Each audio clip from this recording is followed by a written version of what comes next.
It's We always the do. music is your statement, We always and do. not the talking. No. I think it's more than music. You know, we're personalities, so you talk about more than music. I mean, if all you talked about was music, depending on if you're a music paper, then you talk about music.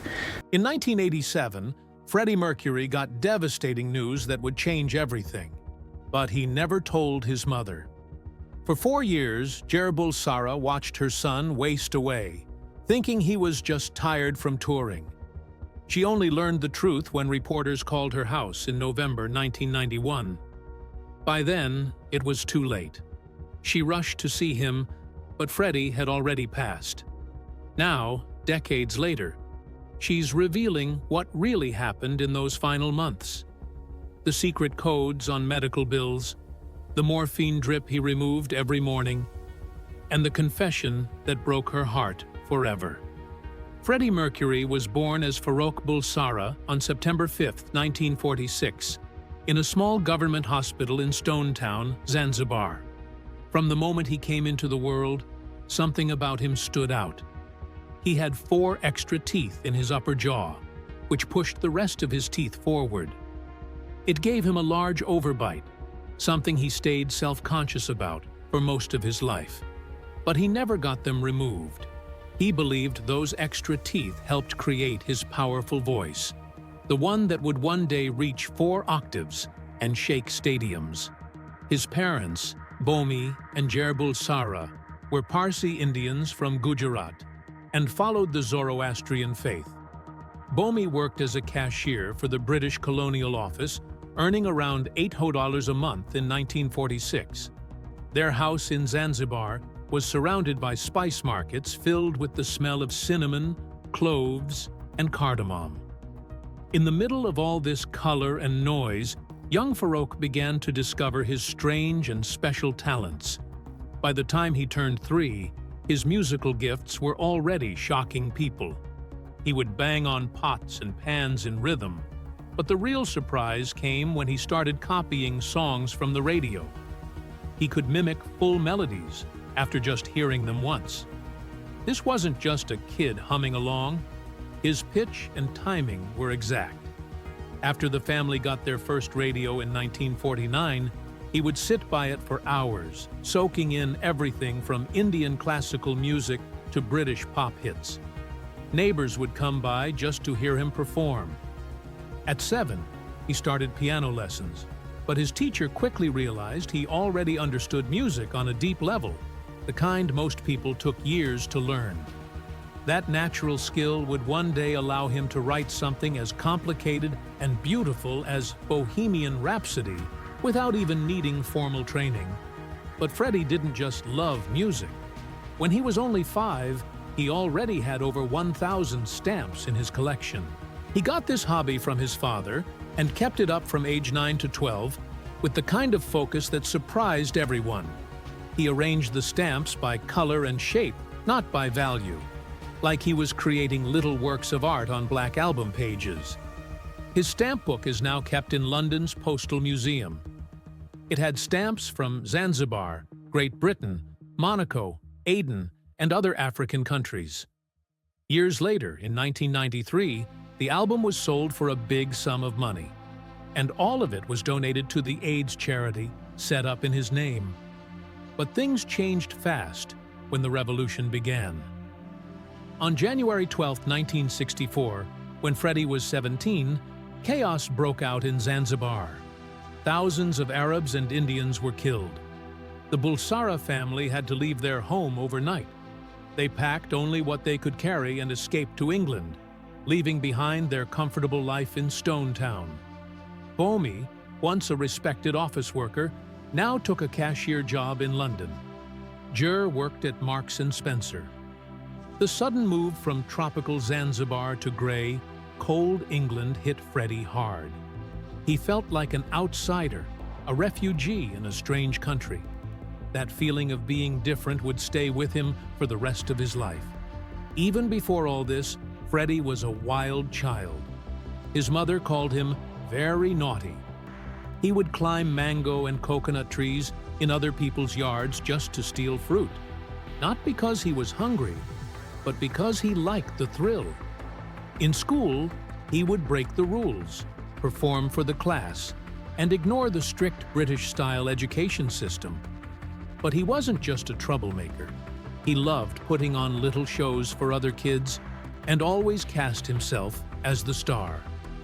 When he was sent to boarding school in India at age 8, he formed his first band and quickly earned the name Freddie. That was the start of everything. Boarding school was tough. He was sent more than 3,000 miles away to St. Peter's in Panchgani, India. From 1955 to 1964, he barely saw his parents. There weren't even phone lines to call home.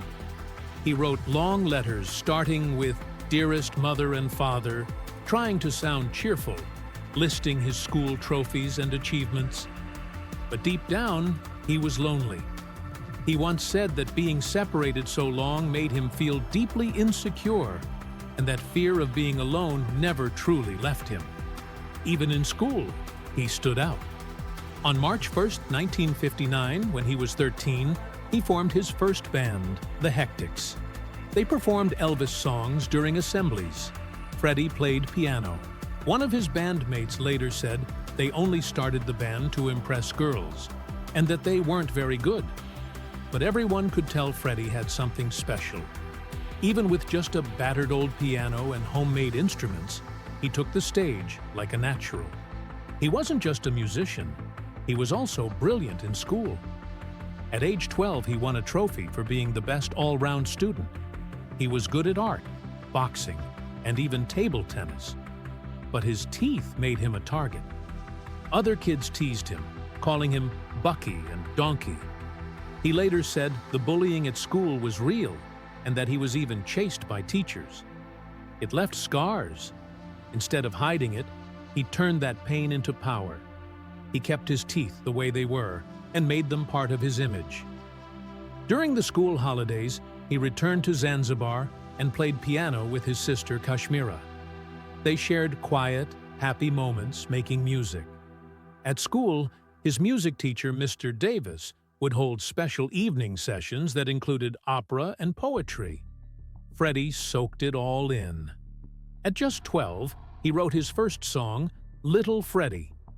That was the first time he wrote something completely his own. Then came the revolution again.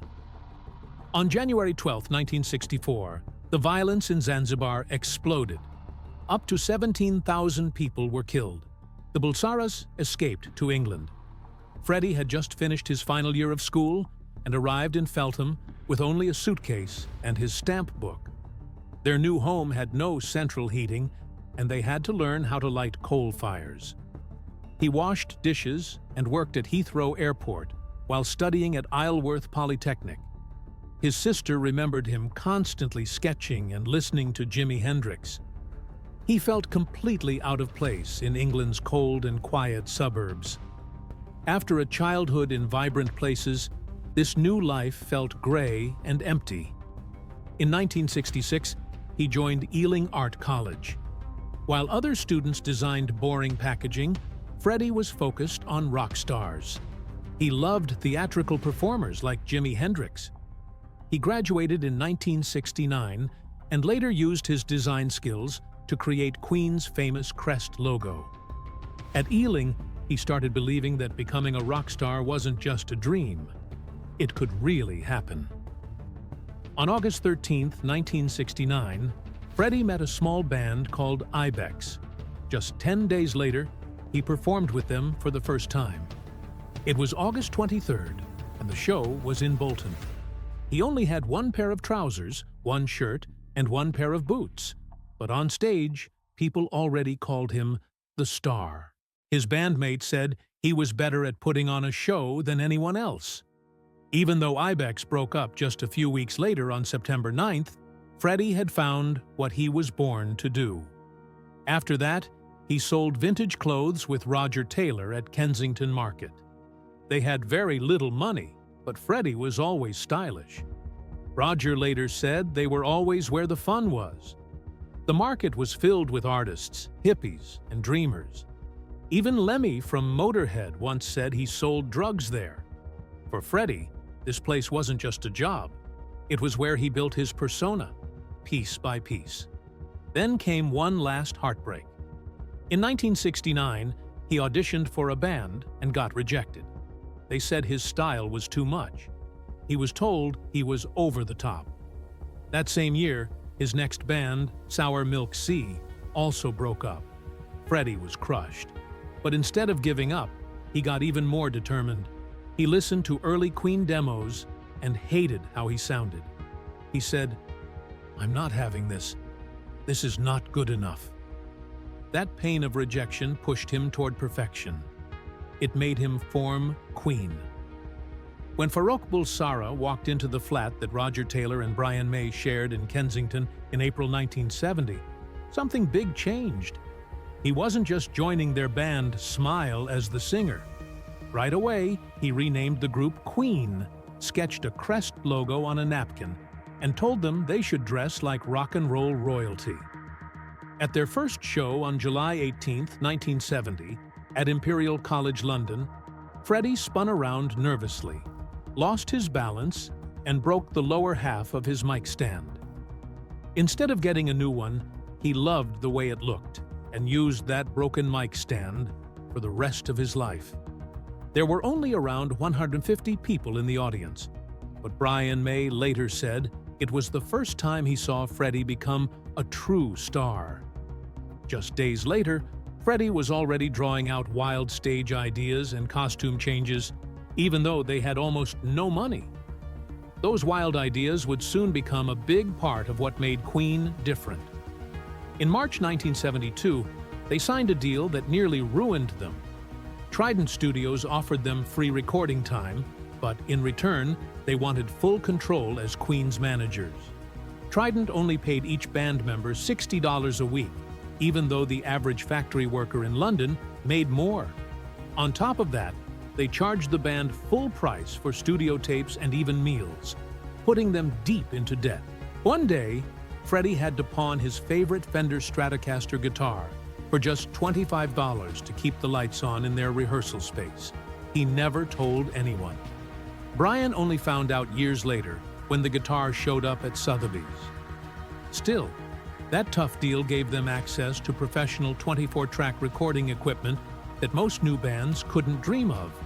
They used it to stack vocals and create the thick sound Queen became famous for. That bitterness toward Trident would later pour out in one of Freddie's most angry songs, Death on Two Legs. They began recording their first album in November 1972, using leftover studio time after Elton John's sessions. The producer, John Anthony, wanted the vocals dry and simple. Freddie argued for big, echoing voices, like in a cathedral. During a take of Liar on December 4th, Freddie stormed out after yelling in the studio and slammed the door so hard it cracked the glass. He went to a pub in Soho, cooled off, came back 20 minutes later, and recorded the lead vocal in one perfect take. That version is still on the album released on July 14, 1973. The engineer, Roy Thomas Baker, kept the broken glass and called it Freddie's first high note. After that, the band had a new rule in the studio: leave the fight on the tape. Freddie designed the album cover himself during Christmas 1972. He combined the zodiac signs of all four members, 2 Leos, a Cancer, and a Virgo, and surrounded them with a phoenix he found in a 1591 book from the V&A library. Brian May thought Freddie's fancy crest was too big and asked to move his song The Night Comes Down to the start of the album. The argument dragged on for months. EMI warned them they'd lose their spot behind Pink Floyd's new album if they didn't finish soon. Freddie gave up on the track order but refused to shrink the crest. He had it printed in shiny silver, using the last of their artwork budget, which meant the back cover had to be black and white. Still, Queen's debut album hit UK stores on July 13, 1973, just in time. It was the start of something massive. In the end, Queen would go on to sell more than 300 million records. On July 17, 1974, Freddie showed up at Rockfield Studios with only half-written lyrics about a fancy woman who drank champagne. EMI wanted a hit fast, and the producer begged Freddie for something radio-friendly. Freddie locked himself in a room and didn't come out for 13 hours. He wrote the lyrics, played the piano part, and even recorded the guitar section since Brian May was sick. That song, Killer Queen, came out on October 11, 1974. It reached number 2 in the UK and number 12 in the US. The band went from scraping by on $60 a week to suddenly becoming stars. Freddie told his friends, "She's the classy killer who keeps the wolves from our door." On November 2, 1974, during a show in Liverpool, Freddie collapsed on stage during Stone Cold Crazy. At first, the crowd thought it was part of the show, but crew members had to carry him off. Doctors found that he was extremely exhausted and had anemia. His iron levels were half of what they should have been. Even Brian May didn't know. Management told the public it was just the flu, but Queen quietly canceled the next night's show. Freddie came back 4 days later in Manchester, joking that even divas need refueling. After that, he became even more focused on getting everything perfect in the studio instead of wearing himself out on tour. On August 24, 1975, Queen started recording Bohemian Rhapsody. By September 15th, they had layered over 160 vocal tracks for the opera section. They recorded so many takes that the tape started going see-through. Freddie's handwritten notes called for 14 repeats of Galileo and Figaro, and bassist John Deacon said, "One more Bismillah," and the tape falls apart. Just the word Scaramouche took a full week to record. When EMI said the song was too long for radio, Freddie secretly gave a copy to DJ Kenny Everett, who played small parts of it 14 times on air. Fans went crazy, and EMI was forced to release the full version on October 31, 1975. It went to number 1 within a month. Even though Killer Queen was a hit, the band was still broke. Trident kept their money in shell companies and paid them $60 a week. By March 1975, they owed $200,000 to their lighting crew. Brian May lived in a rented room, and Freddie's flat had damp walls. To help pay the $40,000 studio bill for their album A Night at the Opera, Freddie pawned a ring and brooch from his mother for $12,000. Things got worse when their manager wouldn't even let John Deacon use $4,000 for a mortgage. Within days, they hired lawyers. If the album had failed, Queen would have been shut down by Christmas 1975. Freddie poured his anger into the song Death on Two Legs. The lyrics were so brutal that their lawyer warned about lawsuits. While recording the vocals in September 1975, Freddie sang so loudly he broke a $400 microphone.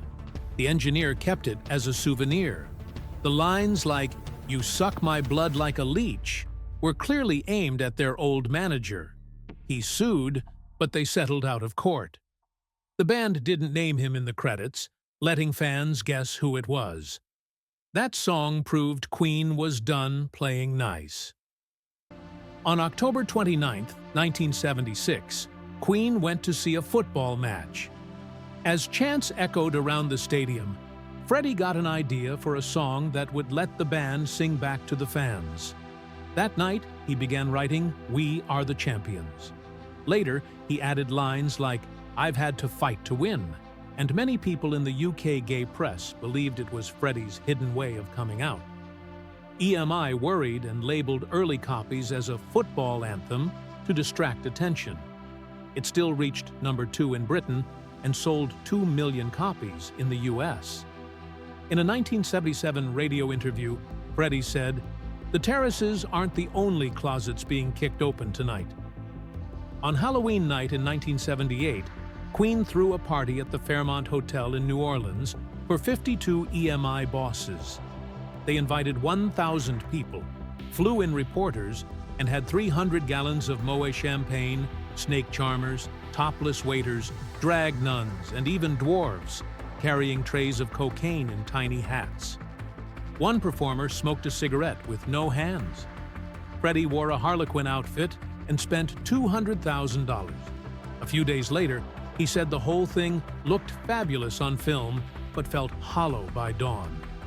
In August 1978, Freddie recorded Don't Stop Me Now in France after a wild night out. He arrived at the studio at 3 a.m. and wanted to do it all in one take. Roger Taylor argued about the tempo and even slammed his drum stand. Freddie played a joking ragtime intro until Brian May calmed them down. The final version was Take 4, recorded at 4:12 a.m. It was released on January 26, 1979. Even though it sounds like a party, the band was struggling inside. Brian didn't like the drug references, and they stopped playing the song live until after Freddie passed away. In October 1979, Queen went to South Africa, even though most UK artists had joined a boycott against apartheid. They were paid $1 million to perform 9 shows. Freddie got death threats, and security had to follow him everywhere.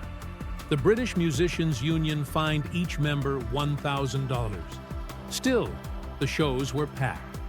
One matinee's earnings were quietly donated to a music school in Soweto, but no one found out until 2021. In August 1977, Queen recorded We Will Rock You. The producer wanted something that sounded like a stadium heartbeat. They laid wood panels over concrete and stomped and clapped for 12 hours straight. Freddie's boots caused his feet to bleed. Roadies iced them while they kept recording. The final track had 192 stomp sounds and 48 hand claps, but only a 30-second guitar solo. The single came out on October 7, 1977, and became a sports anthem heard around the world. In 1980, John Deacon brought in a bass riff that Freddie didn't like. He thought it was too repetitive. That riff became Another One Bites the Dust. Michael Jackson heard a rough version and said, "That's your single." The band released it on August 22, 1980. It stayed at #1 in the US for 3 weeks, sold over 4 million copies, and even reached #2 on the Black Singles chart, which was rare for a British rock band. The beat also matched CPR tempo, so it was used in a heart health campaign. In March 1981, Queen played to 300,000 people in Buenos Aires over 3 nights, a record at the time.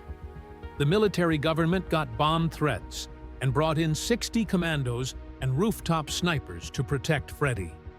On the second night, police thought they found a bomb, but it was just a toolbox. The shows made about $1.2 million, and Queen proved they could even beat soccer in South America. On July 21, 1981, David Bowie visited the band's studio in Montreux to help with a song called Cool Cat. Instead, a jam session turned into Under Pressure. They drank a whole case of wine and recorded for 10 hours straight. They later argued about who should sing the final chorus. Bowie got mad and left. Freddie erased his own vocal to calm things down. The final version combined both voices and came out on October 26, 1981. It hit #1 in the UK, but Freddie and Bowie never performed it live together. On July 13, 1985, Queen played Live Aid at Wembley. Freddie had a sore throat and was drinking honey lemon tea. At 6:41 p.m., he came on stage in a white vest and led the band through 6 songs in 20 minutes. The sound hit 118 decibels, as loud as a jet engine. The crowd was 72,000 people, and 1.9 billion viewers in 150 countries saw some part of it. Queen's album sales jumped 700% that week. Bob Geldof later called Freddie God's gift to a stage. That night, Freddie still sang Bohemian Rhapsody at an after-party at 2 a.m., hoarse but happy. On September 5, 1984, for his 38th birthday, Freddie threw a party at Mrs. Henderson nightclub in Munich. He spent $100,000 on it, which would be about $350,000 today. There were 200 drag queens, topless gold-painted waiters, and 2 baby lions on leashes that cost $2,000 each. A cake shaped like the robot from The Works exploded with fireworks and set off the fire alarm. They drank 350 bottles of Moët, and the champagne invoice was 50 meters long.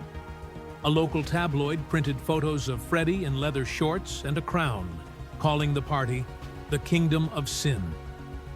On 29th of July, 1986, just hours after Queen's second sold-out show at Wembley Stadium, Freddie Mercury fainted inside his apartment in Knightsbridge. His assistant, Peter Freestone, known as Phoebe, panicked. Doctors blamed exhaustion. But deep down, Freddie feared something worse. The following spring, that fear became real when he was told he had HIV. At the Nebworth concert on 9th of August 1986, which turned out to be Queen's final show with him alive, the crew saw something they hadn't seen before. Freddie didn't drink champagne after the show. Instead, he clutched a handkerchief and walked off stage in silence. He whispered to a friend that night, "Darling, I think I've given it my all." Then he fell asleep on the ride back to London. That moment marked the end of Queen's touring days after 111 shows across Europe. And Freddie never performed live with them again.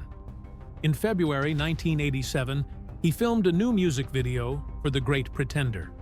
He wore more than 20 old stage costumes and even dressed in drag with Roger Taylor and Peter Straker. People were surprised to see him clean-shaven for the first time since 1980. But he wasn't just changing his look. He was hiding lesions on his face caused by Kaposi's sarcoma. The song climbed to number 4 in the UK charts. Many believed the line, "Pretending I'm doing well," was more than just lyrics. When a reporter asked him about it, Freddie joked, "Darling, it's cheaper than therapy." By June 1989, Queen was working on The Miracle. Freddie was often seen arriving at Olympic Studios holding a Harrods bag filled with AZT pills, which were meant to slow the effects of AIDS. The song Breakthrough was released on 19th of June 1989. It combined 2 songs, one being When Love Breaks Up. Brian May said Freddie recorded the vocals in one take, but had to rest on a lounge chair in between because his lungs were burning. The song hit number 7 in the UK, but the band didn't realize what the lyrics meant. "If I could only reach you" sounded like he was singing about love. But Freddie was really singing about dying. Quietly, he began writing his will and left his home to someone very special. In March 1990, to escape photographers, the band moved their recording sessions to Mountain Studios in Montreux. There, producer David Richards made sure to record Freddie's voice early each day, when his strength was at its best.